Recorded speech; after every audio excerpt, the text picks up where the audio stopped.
Shalom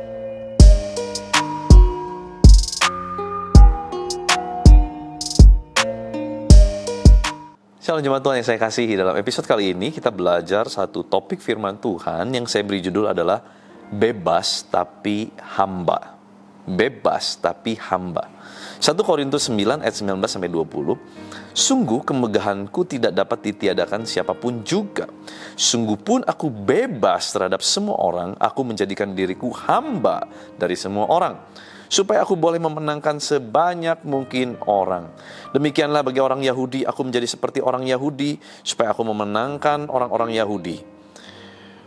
Bagi orang-orang yang hidup di bawah hukum Taurat, aku menjadi seperti saudara, orang yang hidup di bawah hukum Taurat, sekalipun aku sendiri tidak hidup di bawah hukum Taurat, supaya aku dapat memenangkan mereka yang hidup di bawah hukum Taurat.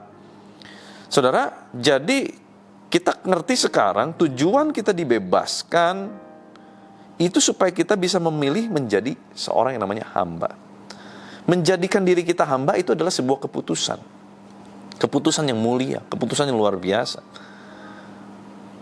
Bukan berarti jadi hamba kita hidup mau diinjak-injak orang, bukan saudara. Arti dari hamba itu bukan itu. Arti dari hamba adalah bagaimana segala tindakan kita bertujuan untuk melayani orang lain supaya orang lain itu selamat, bisa masuk surga, dibawa percaya kepada Kristus. Dari apa? Sikap dan tindakan kita. Saudara bayangkan kalau saudara ketemu, saudara ini bawahan misalkan ya, saudara ketemu bos. Dua jenis bos. Bos yang pertama petantang-petenteng, arogan, galak, gayanya setengah mati. Saudara pasti ilfil. Tetapi kalau saudara ketemu sama seorang bos besar, tetapi hatinya hamba, melayani, nyapa duluan, kita datang kantor dia, pas bareng dia yang bukain pintu buat kita. Kira-kira image kita tentang dia gimana? Beda ya? Waduh, ini bos saya, luar biasa. Nah, begitu bos yang model hamba itu ngomong, dia ngomong apa aja pasti masuk ke hati kita, masuk ke pikiran kita. Gampang gitu untuk kita terima. Karena kita lihat sikapnya enak gitu.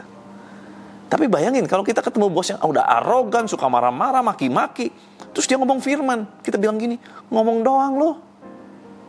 Saudara lihat ya, sebagai orang yang dimerdekakan oleh Kristus, kita harus milih. Milih untuk apa? Milih untuk tunduk di bawah siapa? Di bawah dosa, kebebasan yang tidak berujung, artinya kebebasan kita tidak bertanggung jawab, atau menjadi hamba. Hamba Kristus. Hamba dari raja segala raja. Sehingga tindakan kita, ini kita tujukan untuk Bapa kita, Raja kita. Sekalipun nanti Tuhan angkat kita naik tinggi, menjadi orang terkemuka mungkin, menjadi bos besar mungkin, jadi orang hebat, punya jabatan, tapi kita selalu ingat bahwa kita ini dimerdekakan untuk kita memilih menjadi hamba. Supaya apa? Untuk memenangkan orang Yahudi, kata Rasul Paulus ya. Untuk orang-orang yang ada di bawah hukum Taurat. Dia gak mau jadi batu sandungan, dan dia menjadi hamba bagi mereka supaya orang-orang itu bisa menerima pemberitaan Injil dengan hati yang terbuka. Jadi jelas saudara ya, kita menjadi hamba itu bukan supaya kita diinjak-injak, bukan. Kita punya tujuan, kita punya purpose. Kita punya tujuan yang ilahi, tujuan sorgawi. Apa? Memenangkan banyak jiwa.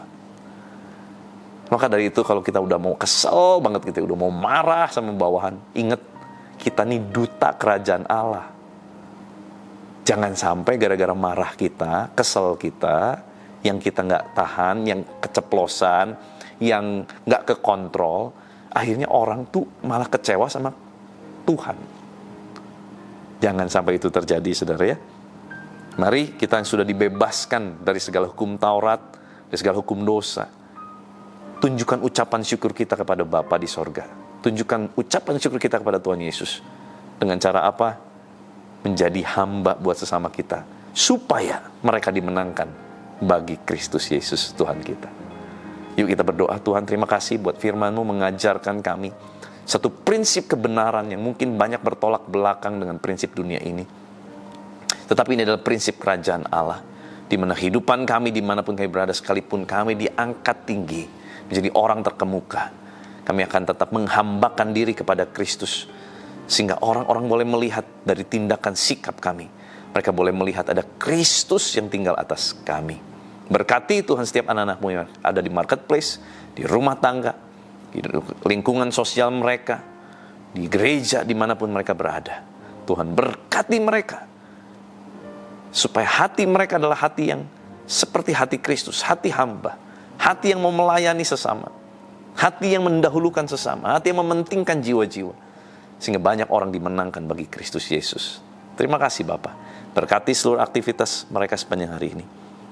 Apapun yang mereka kerjakan, Tuhan jadikan mereka berhasil. Kuasa kehidupan dan kuasa kebangkitan Kristus mengalir memerintah atas setiap kami. Di dalam nama Tuhan Yesus Kristus. Haleluya, sama-sama kita katakan amin. Tuhan Yesus memberkati.